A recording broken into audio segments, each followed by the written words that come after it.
हे WhatsApp guys, welcome back once again. दोस्तों, आज की कहानी जो एक्सप्लेन करने जा रहे हैं वो दो हाई स्कूल स्टूडेंट की कहानी है जो कई दिनों तक खुद को इस जंगल में जीवित रखने के लिए संघर्ष करते हैं।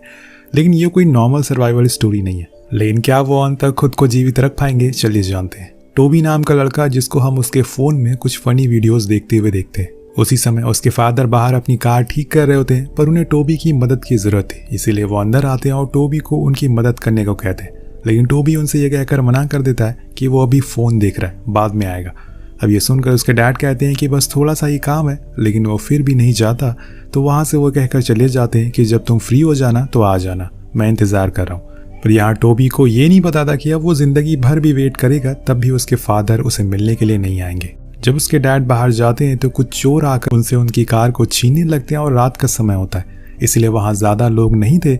इसी का फ़ायदा वो उठा लेते हैं और जब वो कार नहीं देते तो वो उनके ऊपर हमला कर देते हैं। जैसे कि वो ज़मीन पर गिर जाते हैं और उनकी कार लेकर वो दोनों फरार हो जाते हैं। अब जब अंदर बैठा टोबी कार की आवाज़ सुनता है तो वो बाहर आकर देखता है तो उसे अपने डैड गिरे हुए मिलते हैं। वो फ़ौरन उनके पास जाता है और उन्हें उठाने की कोशिश करता है, लेकिन दोस्तों बहुत देर हो चुकी थी, उन्होंने अपना दम तोड़ दिया था। अपने डैड की ऐसी मौत के बाद टोबी अब पहले जैसा नहीं रहता, वो बहुत ही ज़्यादा चेंज हो चुका था। उसे यकीन ही नहीं हो रहा था कि उसके डैड अब जा चुके हैं। कौन सा पल किसके साथ आखिरी हो, हमें कुछ पता नहीं होता।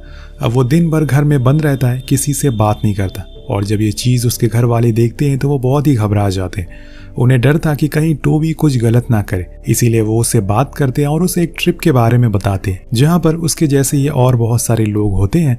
उन्हें अलग अलग आइलैंड पर कुछ दिन के लिए छोड़ दिया जाता है ताकि वो खुद को परख सके, खुद को पहचान सके और उनके अंदर जिस बात का गिल्ट है उसे बाहर निकाल कर फेंक सके। पहले तो टोबी नहीं मानता, लेकिन फिर उसकी दादी के कहने पर वो मान जाता है और उन लोगों से जाकर मिलता है जो सभी इस ट्रिप पर जा रहे हैं।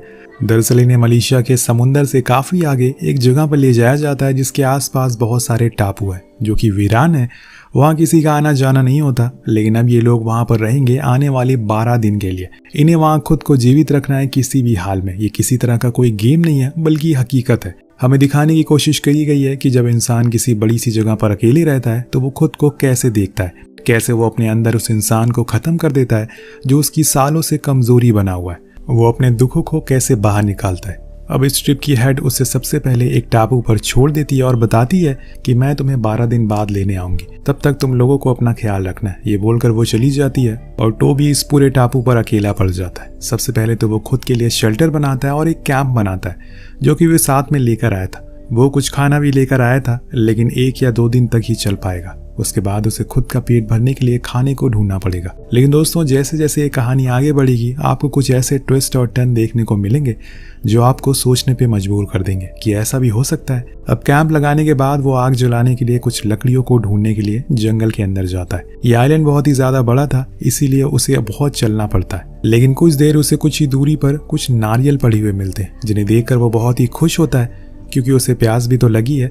वो उन्हें उठाने के लिए जाता है, पर जैसे ही वो उसे हटाता है उसे उसके नीचे एक लंगूर की लाश पड़ी हुई मिलती है जो कि सड़ चुकी थी।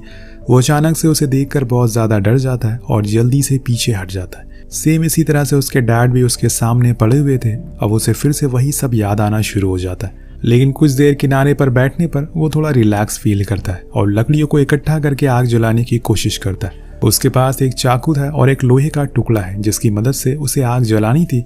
लेकिन ये इतना आसान नहीं है, क्योंकि इसमें बहुत ही ज़्यादा मेहनत लगने वाली है और जब आग नहीं जलती तो वो इतना इरिटेट हो जाता है कि उस लोहे के टुकड़े को पानी में फेंक देता है। लेकिन फिर कुछ देर बाद उसे एहसास होता है कि उसने कितनी बड़ी गलती कर दी, इसीलिए वो उस टुकड़े को ढूंढने के लिए जाता है। पर यह कोई आसान चीज़ तो है नहीं, उसे ये करने से पहले सोचना चाहिए था। वो बहुत कोशिश करता है, जिस चक्कर में उसके पैर में चोट भी लग जाती है, लेकिन कुछ फ़ायदा नहीं होता।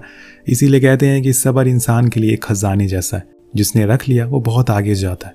अब वो कुछ देर सोचता है कि आखिर वो आग जलाए कैसे। तब तो उसे ध्यान आता है कि उसके पास एक चाकू है जिसमें एक मैग्नीफाइंग ग्लास भी है। तो वो उसे सनलाइट पर रखता है और फिर उसे आग जलाता है, जो कि फाइनली जल भी जाती है।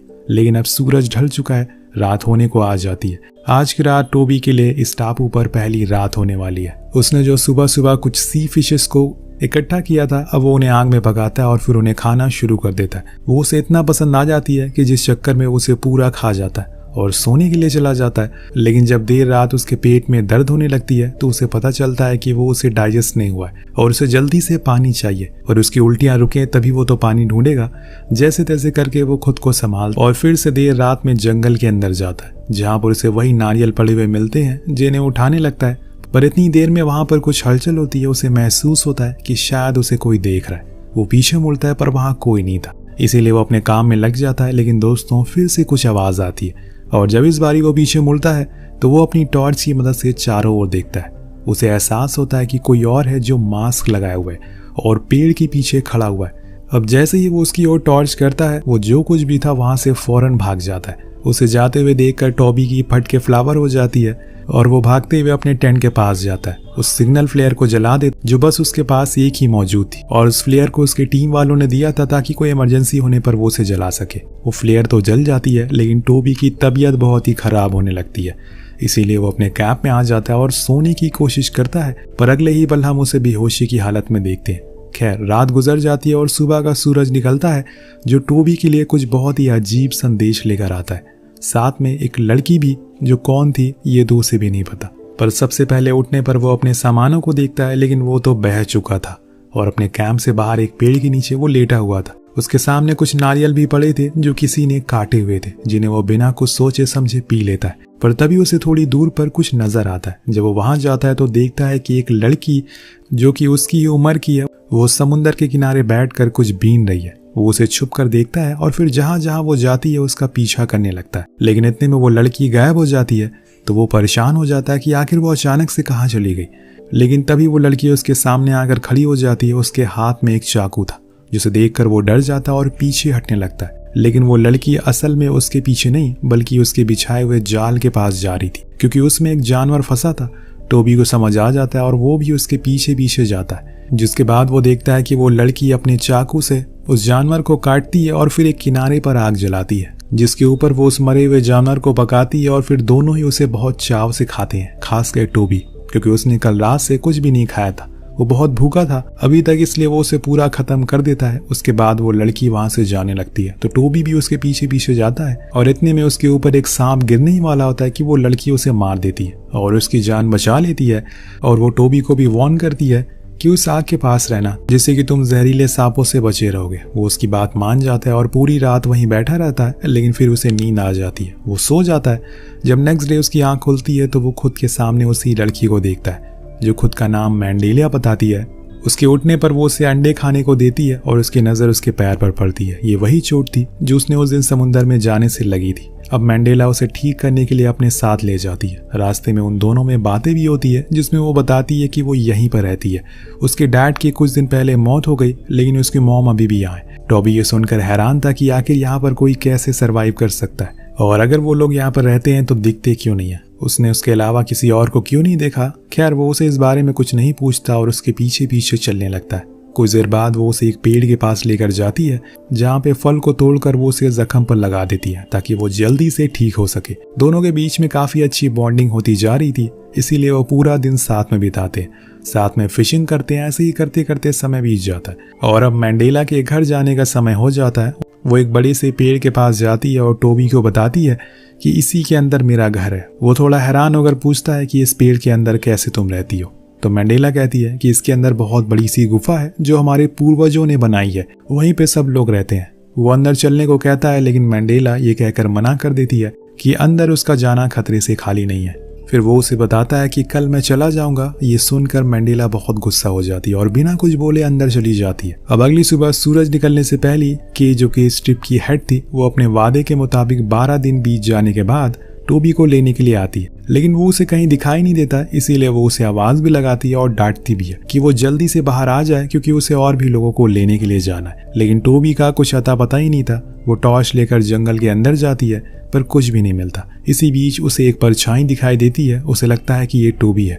वो उसे डांटती है कि वो मजाक करना बंद करे, लेकिन वहां से कोई जवाब नहीं आता और इसी बीच अचानक से वो परछाई उसके करीब आती है और के की टॉर्च बुझ जाती है। वो कहाँ गई, वो परछाई कौन थी, किसी को कुछ पता नहीं चलता। पर अभी के लिए हम टोबी को देखते जो सोकर जाग चुका है। वो देख अभी तक के नहीं आई है, उसे तो सुबह सुबह आ जाना चाहिए था। अब यहाँ उसे क्या पता कि वो आई थी, लेकिन वो उसे मिली ही नहीं। वो फिर से किनारे पर जाकर बैठ जाता है। तभी उसकी नज़र दूर एक बोट पर पड़ती है जो कि पलटी हुई थी। वो उसके पास जाता है और देखता है कि ये बोट तो वही है जो उसे लेकर आई थी। उसे देखते ही उसे के का ख्याल आता है। वो उसके नीचे जाता है तो वहाँ उसे के की लाश मिलती है जिसे बहुत ही अजीब तरह से मारा गया था। ऐसा लग रहा था कि किसी ने उसके सारे मांस को खुद के खाने के लिए निकाल लिया हो और बस बेकार चीज छोड़ दी हो। वो फौरन बाहर निकलता है, लेकिन ये बोट चारों तरफ से पैक थी, इसीलिए उसे थोड़ी मुश्किल होती है, लेकिन वो फिर भी निकल जाता है। इसी बीच वो किनारे पर एक लेडी को देखता है जो कि के सामानों को लेकर जा रही थी। ये असल में मैंडेला की माँ थी जो उसे देखकर फौरन अंदर चली जाती है। हालांकि टोबी उसका पीछा करता है, लेकिन उसे कहीं वो मिलती नहीं है। इसीलिए वो फाइनली डिसाइड करता है कि वो मैंडेला के घर में जाएगा, जिसके लिए वो उसी पेड़ के पास जाता है। अब उसे अंदर जाने में डर तो लग रहा था, लेकिन उसे जानना था कि आखिर के को किसने मारा और उससे बड़ी वजह उसे क्यों मारा गया। अब वो अंदर जाता है जैसे कि मंडेला ने उसे बताया था कि इसके अंदर एक गुफा है। सेम वैसे ही सब कुछ होता है। हर जगह बस चमकदार चीजें दिखाई दे रही थी। टोबी जैसे तैसे करके गुफा के उस पार पहुंचता है तो उसे वहां एक और जंगल दिखाई देता है जो सेम हूबहू था जिसमें वो रह रहा था। थोड़ी दूर पर उसे मैंडेला की माँ दिखती है जो एक बकरी को काट रही थी। वो उसका पीछा करता है तो वो उसके असल घर के पास पहुंच जाता है जहां पर उसे के का सारा सामान रखा हुआ मिलता है। उसी में से एक फोटो भी मिलती है जो के की तो नहीं थी बल्कि किसी की फैमिली फोटो थी। अब वो उन सामानों को और खंगालता है तो उसे एक पेट्रोल टैंक और एक वॉकी टॉकी मिलता है। वो फौरन उस वॉकी टॉकी से किसी से मदद मांगने की कोशिश करता है पर कुछ फायदा नहीं होता। इतने में मंडेला और उसकी माँ वहां आ जाती है, इसलिए टोबी छुप जाता है। लेकिन मंडेला उसे देख लेती है और उसे किनारे ले जाकर कहती है कि तुम्हें यहाँ से जाना होगा, मैं तुमसे मिलने के लिए कल सुबह आऊंगी। अब वो उसकी बात मान लेता है और चला जाता है।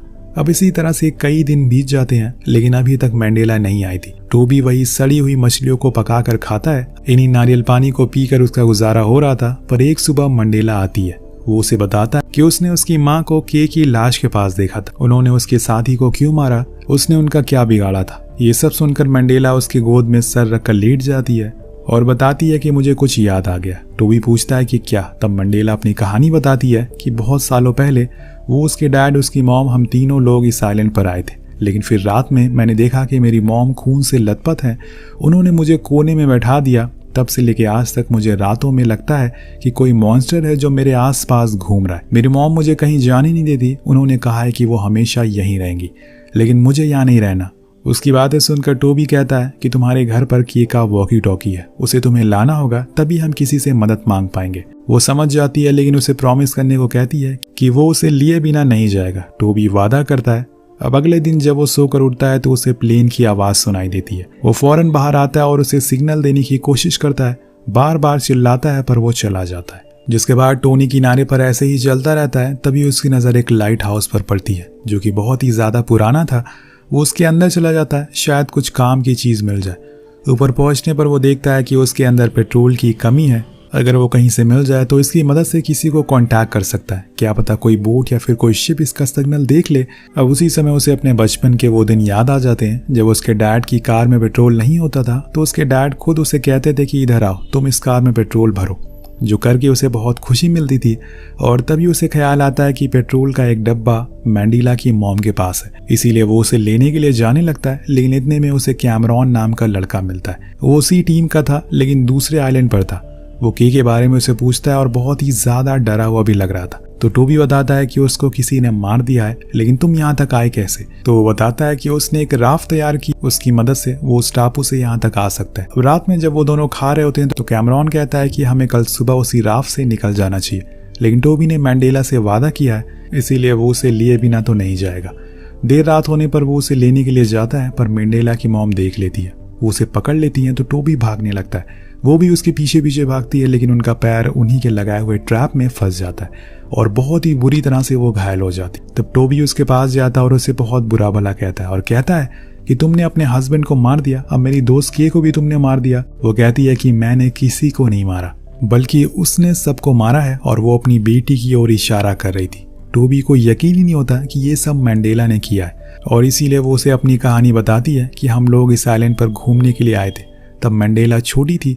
एक दिन हमने देखा कि कुछ लोग जो यहाँ पर रहते हैं वो एक ह्यूमन डेमन की पूजा कर रहे हैं। हम गलती से वहाँ पर चले गए, इसीलिए वो हमें वहाँ से भगाने लगे। लेकिन इतने में छोटी मैंडेलिन उस डेमन के पास पहुँच जाती है और उसे कुछ पता नहीं था कि आखिर वो क्या चीज़ है। वो गलती से उसे छू देती है, जिसके बाद वो डीमन उसके अंदर आ जाता है और अभी तक वो उसके अंदर ही है। वो तभी बाहर आता है जब रात होती है, क्योंकि उसे अंधेरा पसंद है। उस दिन उस छोटी सी मैंडेलिन ने सभी लोगों को मार दिया और उनके घरों को जला दिया, लेकिन उसने मुझे इसलिए नहीं मारा क्योंकि कोई होना चाहिए जो दिन में मैंडेला का ख्याल रख सके।